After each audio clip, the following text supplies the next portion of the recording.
My name is McKenzee Webster. I'm an engineer and I work for Alabama Power.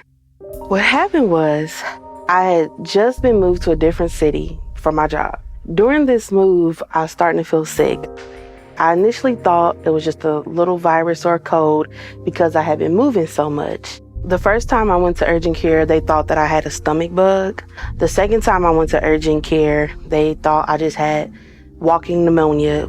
They did not give me a COVID test at the time, and I'm not sure why. Once I was out of breath from going just to my bedroom, to my bathroom, I knew it was time to call the ambulance. They put me on oxygen and took me directly to the ER. Once I was admitted to the hospital is when they gave me a COVID test. I was placed on a ventilator before my results came back because my O2 stats were so low and my lungs were basically filled with cement. The virus had attacked my body so hard that all the mucus were in my lungs, and when they did a chest x-ray, it looked as if my lungs were filled with cement.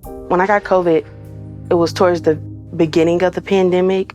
Some nurses were still scared to deal with patients that were possibly positive. I spent a lot of time alone in the ER without answers.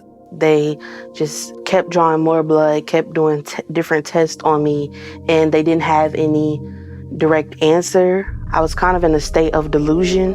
I didn't really know what was going on. I just kind of was sitting on the phone with my family, waiting for an answer.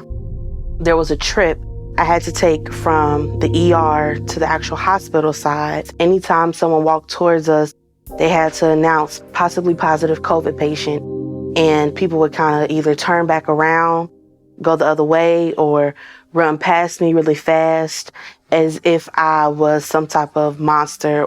After about maybe the third day, a nurse walked in and she said, "I think we're gonna have to put you on a ventilator." Immediately, I was terrified because I remember my mom saying, "Don't go on a ventilator. Don't let them put you on a ventilator. We don't want you to go on a ventilator." So I told her, I said, "Well, when you come up with something else, come back to me and let me know." And she said, "I'm sorry to put it this way to you, but you have to go on the ventilator." And I told her I did not want to. And she told me it would be much easier to intubate me when I was conscious and just sleeping or just sedated rather than trying to bring me back to life. At that point, I talked to my parents. They were crying. I talked to my brother. I told him I loved him. I didn't really understand what the ventilator was, and I didn't know how long it would be. And I called my parents back one last time, and I remember my dad saying, "Fight, baby, fight." I actually made my peace with God. I told him that I don't know what's going on. I don't know if I'll come out of this, or I don't know if this is the end, but I'm grateful for everything that you've given me. I remember my dad telling me to fight. So I would try to move my hands, move my legs, just show them, hey, she's still alive. Because I was fighting, every time I would move, my oxygen levels would go lower and my body was basically fighting off the vent. So they had to put me in a complete coma. I was removed from the ventilator May 5th. I knew Mother's Day was coming around, and I asked her, I was like, "Well, when is Easter?" And she said, "Well, McKenzee, you slept through Easter." And I was like, "How?" After being paralyzed for over 31 days, my body had shut down. I couldn't pick my phone up. I couldn't turn my head. I couldn't even hold a cup of water.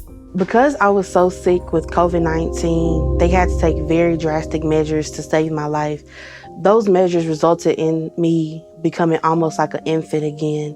And because it was a pandemic and the virus was so contagious, you couldn't have any visitors, any outside people. I was stuck as an infant without its parent. Imagine a newborn baby without anyone to take care of it.